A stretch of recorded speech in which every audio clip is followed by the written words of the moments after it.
For our continued reading of the Bible through the year 2024, a reading of 1 Samuel, chapters 29 through 31, and I am reading from the English Standard Version of the Bible by Crossways Publishing, a division of Good News Publishing of Wheaton, Illinois.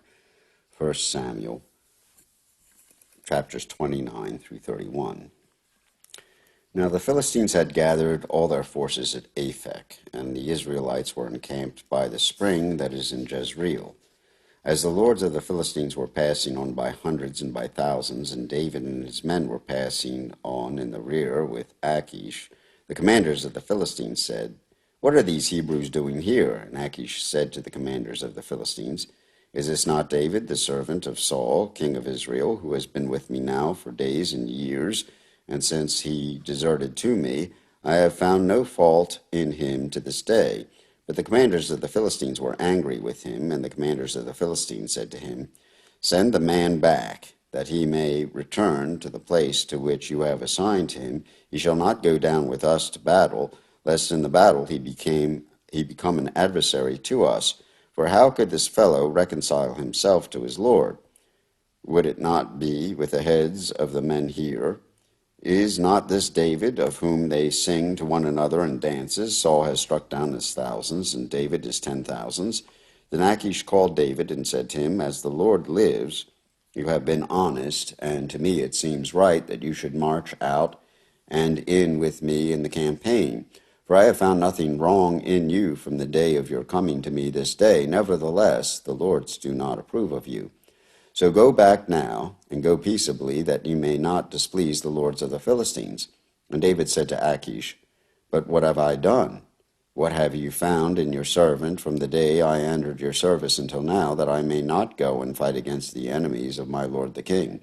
And Achish answered David and said, "I know that you are blameless in my sight as an angel of God. Nevertheless, the commanders of the Philistines have said, 'He shall not go up with us to the battle.'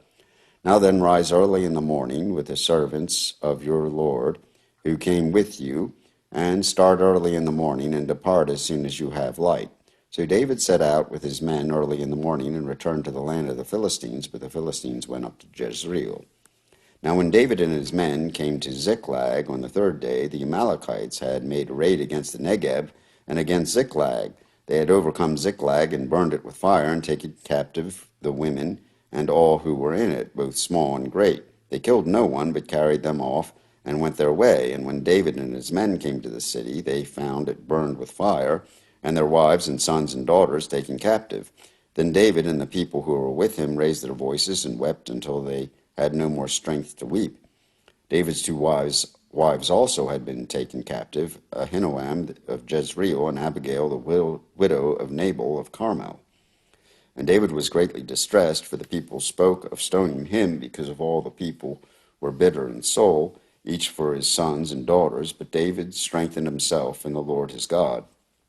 And David said to Abiathar the priest, the son of Ahimelech, "Bring me the ephod." So Abiathar brought the ephod to David, and David inquired of the Lord, "Shall I pursue after this band? Shall I overtake them?" He answered, "Pursue, for you shall surely overtake, and shall surely rescue."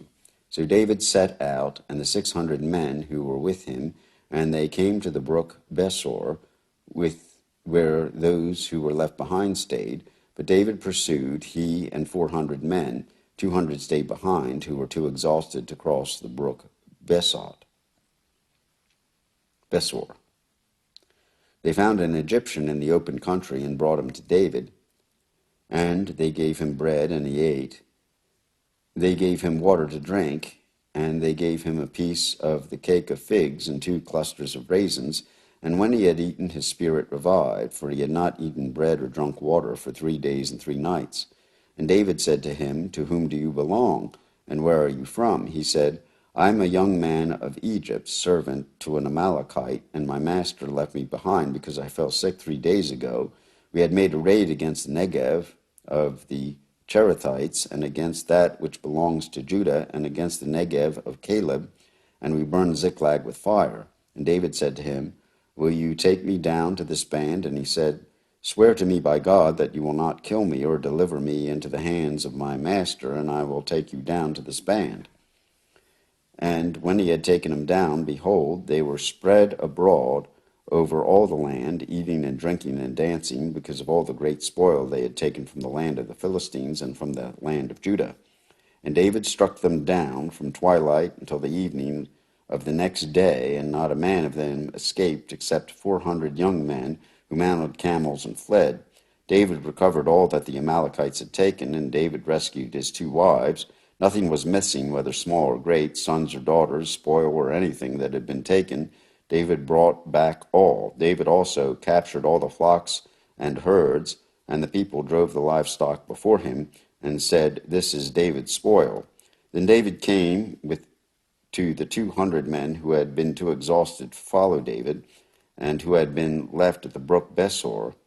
And they went to meet David, and to meet the people who were with him. And when David came near to the people, he greeted them. Then all the wicked and worthless fellows among the men who had gone with David said, "Because they did not go with us, we will not give them any of the spoil that we have recovered, except that each man may lead away his wife and children and depart."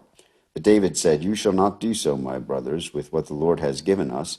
He has preserved us and given into our hand the band that came against us. Who would listen to you in this matter? For as his share is he who goes down into the battle, so shall his share be who stays by the baggage. They shall all share alike."